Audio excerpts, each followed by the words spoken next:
نقصان پہنچایا. تو میں اس کے لیے چاہتا تھا کہ آج میں آپ بڑے آرام سے جو میری سائڈ ہے, جو ہماری سائڈ ہے, وہ میں آپ کو بتاؤں.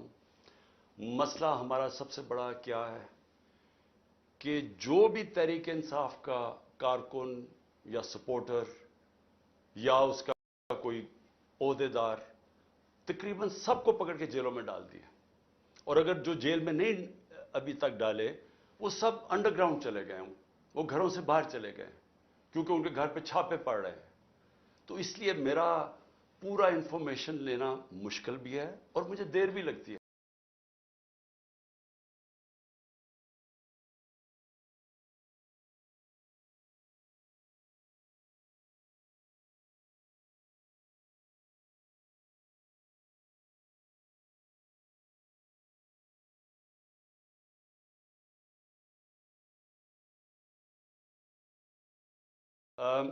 تو اب ہو کیا رہا ہے, ہمارے لیے انفارمیشن لینا بڑا مشکل ہے. ہمیں اتنا پتہ ہے کہ 25 ہمارے لوگوں کو شہید کیا گیا گولیاں مار کے. کتنے 100 لوگوں کو, اب تک کوئی فگر ہے 700 لوگ, جس میں سے کئیوں کو گولیاں لگی ہوئی ہیں. مسئلہ ہمارا یہ ہے کہ ہمیں انفارمیشن آ نہیں رہی, گورنمنٹ دے نہیں رہی انفارمیشن. ہمارے لوگ انڈر گراؤنڈ گئے ہوئے ہیں, ہمیں ان سے پوری انفارمیشن نہیں مل رہی کیونکہ اس کے اوپر کوئی بات ہی نہیں کر رہا. حکومت کی طرف سے کوئی بات ہی نہیں کر رہا کہ 25 لوگوں کو شہید کیا گیا ہے اور وہ سارے, کسی کے ہاتھ میں ہتھیار نہیں تھا. تو گولیاں ماری گئی ہیں. کیا اس ملک میں کوئی جان کی اہمیت نہیں ہے؟ میں بار بار بتاتا ہوں کہ فرانس کے اندر وہ سیدھے سیدھے پولیس کے اوپر پیٹرول بم پھینکتے ہیں. ایک آدمی کو گولی ماری ہے کسی نے, کیونکہ اپنے شہریوں کو گولی مارنے کی اجازت نہیں جب وہ احتجاج کر رہے ہوں. یہ ایک جمہوریت کے اندر حق ہوتا ہے. ہمارے لوگوں کو انہوں نے پکڑا, جی جیو فینسنگ کر کے ہم نے پکڑ لیا, تحریک انصاف کے کارکن فلان جگہ پہ تھے. بھئی جیو فینسنگ تو یہ بتا رہی ہے کہ وہ ایک جگہ کے اوپر تھے. یعنی اگر آپ نے چلے کور کمانڈر کے گھر کے سامنے, تو وہ جیو فینسنگ میں آ جائے گا. کیا وہ یہ جو توڑ پھوڑ تھی اس میں شامل تھے؟ کیا وہ آگ لگانے میں شامل تھے؟ اگر تھے تو ہم سب سے زیادہ مذمت ہم کرتے ہیں. یہ بھی ایک پروپیگنڈا کہ عمران خان نے مذمت نہیں کی. اتنا بڑا جھوٹ. 4 دن میں بند تھا, 4 دن مجھے جیل میں, مجھے کوئی پتہ ہی نہیں تھا, نظر بند تھا. جب میں جیل سے نکلا اور سپریم کورٹ پہنچا تو چیف جسٹس کے سامنے میں نے کہا کہ میں ہر قسم کی وائلنس کے خلاف ہوں, میں اس کی مذمت کرتا ہوں. میں نے ان کو بتایا کہ 27 سال میری پالیٹکس ہے, مجھے گولیاں لگی. کبھی ہوا کہ میں نے اب اپنے لوگوں کا توڑ پھوڑ کرو کہ جا کے کسی کو, میں نے نام لیا اس آفیسر کا, انٹیلیجنس آفیسر کا, جو 3 میں سے ایک سسپیکٹ تھا جو جب مجھے گولیاں لگی. کسی نے کچھ کیا؟ کوئی سرکاری بلڈنگ جلائیں, کچھ کیا؟ تو میں 4 دن بند ہوں, باہر نکلتا ہوں تو مجھے پتا چلتا ہے جی یہ ہو گیا. تو میرے سے جب چیف جسٹس صاحب نے پوچھا, میں نے واضح طور پہ کہا کہ میں اس کی سخت مذمت بھی کرتا ہوں اور میں کبھی اپنے لوگوں کو اجازت نہیں دی آج تک کہ پرامن احتجاج کے علاوہ کچھ کریں. اب میں یہ چاہتا ہوں, یہ تھوڑی سی 5 منٹ آپ کو دیکھنا پڑے گا کہ یہ جو ہم نے چیزیں جمع کی ہیں, یہ ذرا آپ دیکھیں کہ یہ نہیں کہ اس وقت ایک منظم پروپیگنڈا چل رہا ہے. یہ ایک منظم سازش تھی اور یہ سازش پلان کر کے تحریک انصاف کو ختم کرنے کی سازش تھی. سب کو ڈر لگ گیا تھا, پی ڈی ایم کی ساری پارٹیز کو پتا تھا کہ یہ جو بھی ہو جائے یہ اب تحریک انصاف کو الیکشن میں نہیں ہرا سکتے. اور پھر یہ پلان بنا, پوری سازش بنی کہ کسی طرح ان کو کلعدم کیا جائے, ان کے اوپر سارا یہ جو ہوا پورا پروپیگنڈا کر کے ان کے اوپر ڈالا جائے. جس پارٹی نے 27 سال سے کبھی کوئی آئین اور قانون کے بیچ پہ رہ کے کھیلا, اس کو ایک دم انہوں نے ایسے دکھایا کہ وہ پارٹی کوئی بڑی وائلنٹ پارٹی تھی. اور ان کی تقریریں سن لیں, ان کی بات چیت سن لیں کہ لگے گا ایسے کہ اس سے زیادہ کوئی خوفناک جماعت نہیں آئی. وہ جماعت جس کے اندر عورتیں اور بچے ہوں, وہ جماعت جس کے جلسوں کے اندر فیملیز آئیں, وہ جماعت جس کی پروٹیسٹ پہ فیملیز آئیں, وہ کبھی انتشار کرے گی؟ کبھی وہ سوچے گی جلانا اور یہ جو یہ جو وائلنس ہوا ہے وہ کبھی وہ کرے گی ایسے؟ تو میں چاہتا ہوں کہ یہ ایک تھوڑی سی 5 منٹ کی فلم ہے، یہ ضرور دیکھیں کیونکہ ہم نے یہ کمپائل کی ہوئی ہے۔ کور کمانڈر ہاؤس پر حملہ تحریک انصاف کی منظم سازش یا تحریک انصاف کے خلاف منظم سازش؟ 25 مئی کی ظلم و ستم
واپس آئیے۔ تحریک انصاف کے رہنما میاں محمود الرشید اور سینئر تجزیہ کار آفتاب اقبال جو اس موقع پر موجود تھے۔ پروٹیسٹ ہم نے تو پرامن پروٹیسٹ کا اعلان کیا تھا۔